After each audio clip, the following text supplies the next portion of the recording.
Hello students, welcome back. तो मुझे पता है कि एमएच सेट का जो एग्ज़ाम है धीरे धीरे पास आ रहा है और आप लोग बहुत ज़्यादा कॉन्शियस हो रहे हो प्रिपरेशन की स्ट्रैटेजी क्या होनी चाहिए, कितना टाइम देना चाहिए और इम्पॉर्टेंट टॉपिक्स कौन से हैं और कैसे हम अपना टाइम टेबल प्रिपेयर करें। ये कुछ क्वेश्चंस है आपके दिमाग में जो ऑब्वियसली आए होंगे।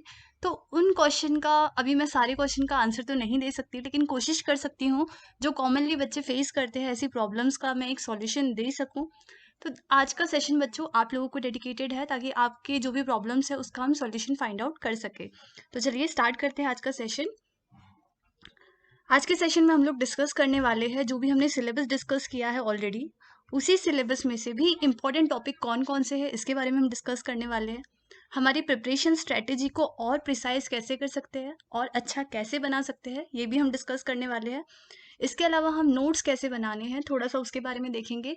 नोट्स के लिए बच्चों मैं अलग से ही सेशन आपके लिए लेके आऊँगी, लेकिन आज हम बहुत ब्रीफ में ये सेशन जो है वो कवर अप करेंगे ताकि आपका टाइम भी प्रॉपर्ली मैनेज हो सके।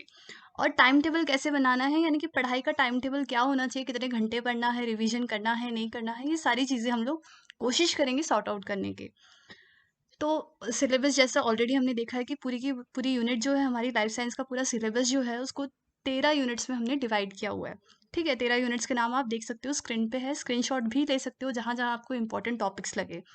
सबसे इंपॉर्टेंट जो चैप्टर है दैट इज, सबसे इंपॉर्टेंट जो यूनिट है दैट इज बायोकेमिस्ट्री। बायोकेमिस्ट्री में से भी कुछ इंपॉर्टेंट टॉपिक्स है बच्चों।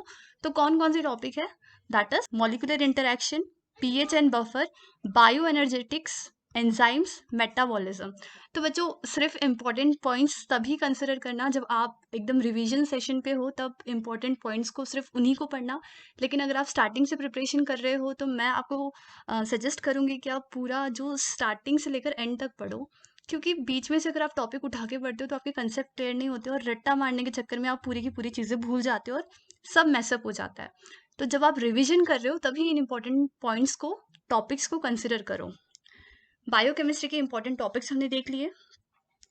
तो नेक्स्ट नेक्स्ट जो है that is botany and plant physiology. Botany and plant physiology की अगर हम बात करें तो ये कुछ टॉपिक्स है, light reaction, C3 C4 cycle, photo respiration, photomorphogenesis, plant hormone, secondary metabolite, stress response. ये कुछ इंपॉर्टेंट टॉपिक्स है जिसपे आपको मेन फोकस, ज़्यादा फोकस करने की ज़रूरत है।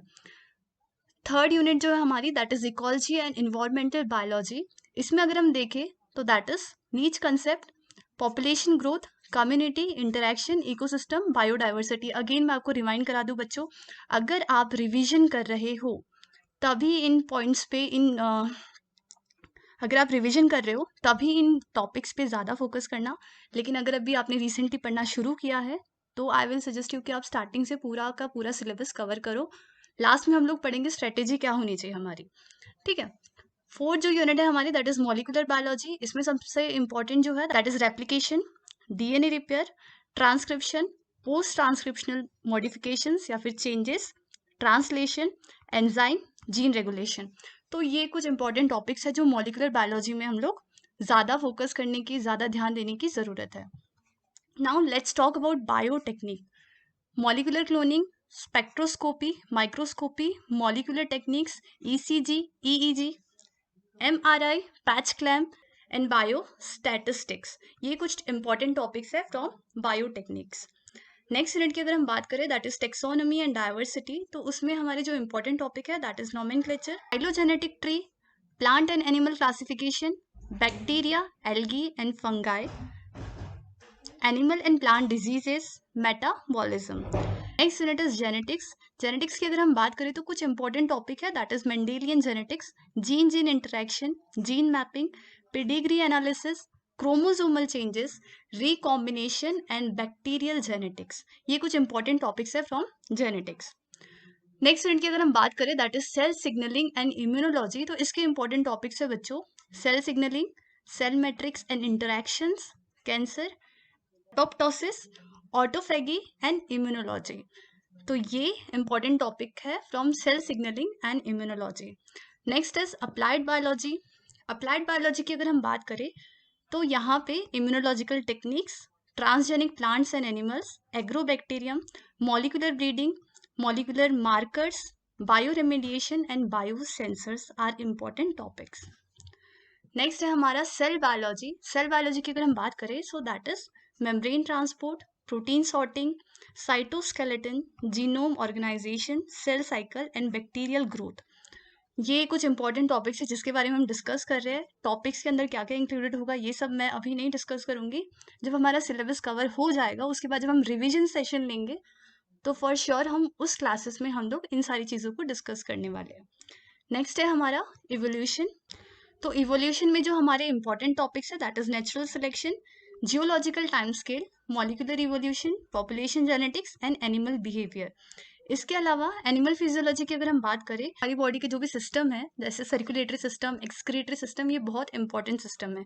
इसके अलावा neural physiology, endocrinology and adaptation भी इंपॉर्टेंट टॉपिक्स इसमें एनिमल फिजियोलॉजी में इंक्लूडेड है। सो लास्ट टॉपिक जो है डेवलपमेंटल बायोलॉजी। हालांकि इन इस टॉपिक में से क्वेश्चन जो है वो काफ़ी कम आते हैं, लेकिन बच्चों कम आते हैं इसका मतलब ये नहीं है कि आते ही नहीं है। ठीक है, कम आना और नहीं आना डिफरेंस है। तो इस टॉपिक पे भी हमें ध्यान देने की ज़रूरत है।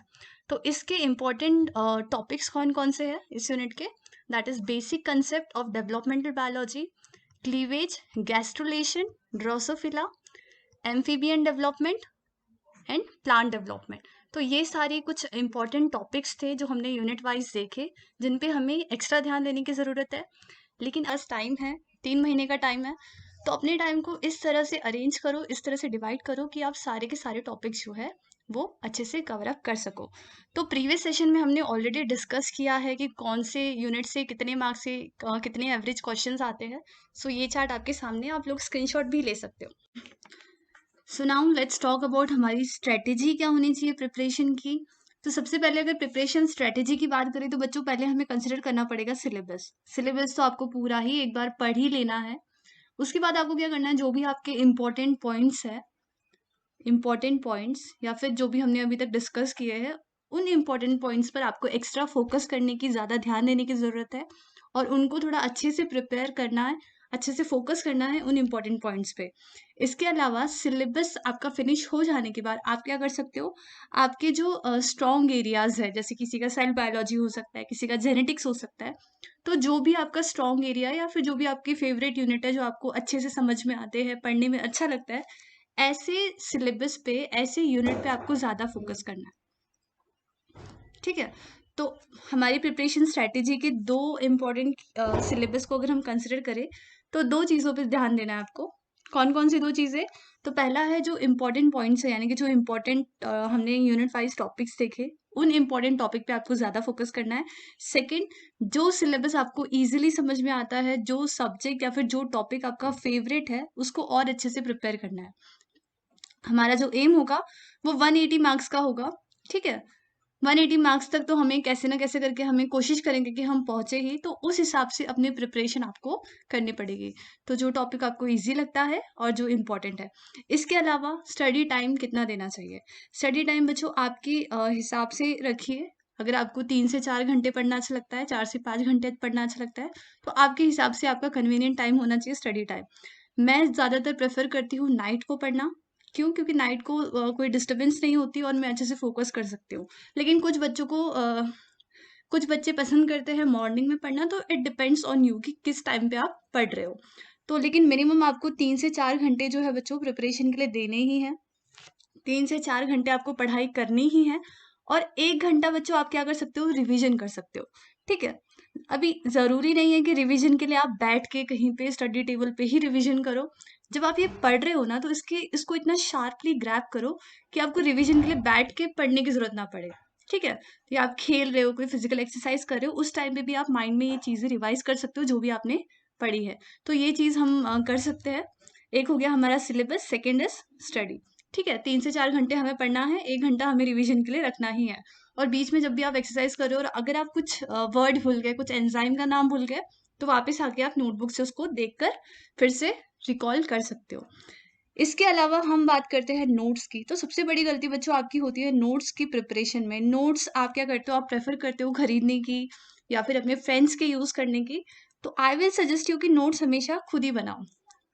आपके नोट्स हमेशा खुद से बनाए होने चाहिए, क्योंकि आप जब चीज़ों को समझ कर लिखते हो तो आपको और अच्छे से वो चीज़ें याद हो जाती है। तो नोट्स अपने खुद बनाने हैं और नोट्स बनाते टाइम जो आप सबसे बड़ी गलती करते हो वो ये है कि आप सेंटेंस के फॉर्म में नोट्स बनाते हो। जैसे कि अगर हम एग्जांपल कंसिडर करें कि DNA is made up of nucleotide, ठीक है, DNA is made up of nucleotides. So आप यहाँ पे क्या लिखोगे, it is made up of nucleotides, आप ऐसे लिखोगे नॉर्मली जो नोट्स बनते हैं। लेकिन ऐसा नहीं करना है बच्चों, आपको सिर्फ क्या करना है, डीएनए लिखना है, फिर उसके बाद आपको न्यूक्लियोटाइड लिखना है, ठीक है। न्यूक्लियोटाइड लिखने के बाद बच्चों आपको क्या करना है, न्यूक्लियोटाइड फिर से फर्दर 3 चीजों से मिलके बनी है, ठीक है। तो वो तीनों चीजों को आपको सिर्फ कीवर्ड्स यूज करने हैं, आपको कीवर्ड्स में ही ये नोट्स बनाने हैं। सेंटेंस की फॉर्मेशन में, सेंटेंस की फॉर्म में ये नोट्स नहीं बनाने हैं, क्योंकि सेंटेंस की फॉर्म में अगर आप नोट्स बनाते बैठोगे तो it will be very lengthy. लेकिन कहीं कहीं पे चीजें जहाँ जहाँ पे आपको समझ में नहीं आ रही है, यू कैन यूज सेंटेंस, लेकिन आई विल सजेस्ट यू कि आप कीवर्ड्स को ही यूज करें नोट्स बनाने के लिए, नोट्स को प्रिपेयर करने के लिए। तो ये हो गए हमारे कुछ इंपॉर्टेंट। तो एक काम करते हैं, इसको रब कर लेते हैं। स्ट्रेटेजीज, पहला है हमारा सिलेबस, टाइम एंड नोट्स।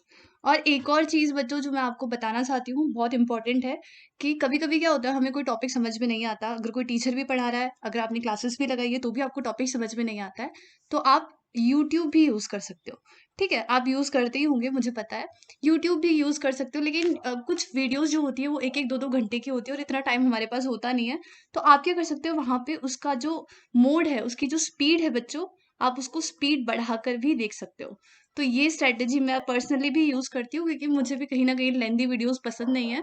तो यूट्यूब पे अगर आपको कोई टॉपिक नहीं समझ में आ रहा है, या फिर आपके पास इतना टाइम नहीं है इतनी लेंदी वीडियोस देखने का, तो आप स्पीड इंक्रीज करके जितने भी आपके टॉपिक्स है उसको एक एक करके आप वो वीडियोस देख सकते हो। इसके अलावा आपको क्या करना है बच्चों, प्रीवियस प्रीवियस क्वेश्चन पेपर जो भी है उसको सॉल्व करने की कोशिश करनी है, क्योंकि कहीं ना कहीं क्वेश्चंस को थोड़ा सा घुमा फिरा के वैसे ही पूछ लिया जाता है। तो प्रीवियस ईयर के क्वेश्चन पेपर अगर आप पढ़ रहे हो, उसके कंसेप्ट समझ रहे हो, तो वो भी बहुत ज़्यादा हेल्पफुल आपके लिए रहने वाला है। और इसके अलावा जो सबसे इम्पॉर्टेंट चीज़ है बच्चों, वो है consistency, that is consistency. Consistency यानी कि हम क्या करते हैं, स्टार्टिंग में एक दिन अच्छे से पढ़ते हैं, 2 दिन अच्छे से पढ़ते हैं, फिर तीसरे दिन से डीमोटिवेट हो जाते हैं, या फिर मन नहीं लगता, बोर हो जाते हैं। तो वैसा नहीं करना है, कंसिस्टेंसी मेंटेन करके रखनी है। अगर कोई काम को शुरू कर दिया है तो उसको खत्म करके ही छोड़ो, और मुझे पता है आप लोग कर सकते हो, तो अपने ऊपर भी वो फेथ रखो और वो चीज करके ही दिखाओ, ठीक है। तो ये कुछ इंपॉर्टेंट स्ट्रेटेजी थी जो हम अपना सकते हैं अच्छे से एग्जाम को अच्छे मार्क्स से क्रैक करने के लिए। तो आई होप आपके लिए यूजफुल रहा होगा। तो लाइक शेयर सब्सक्राइब जरूर करें।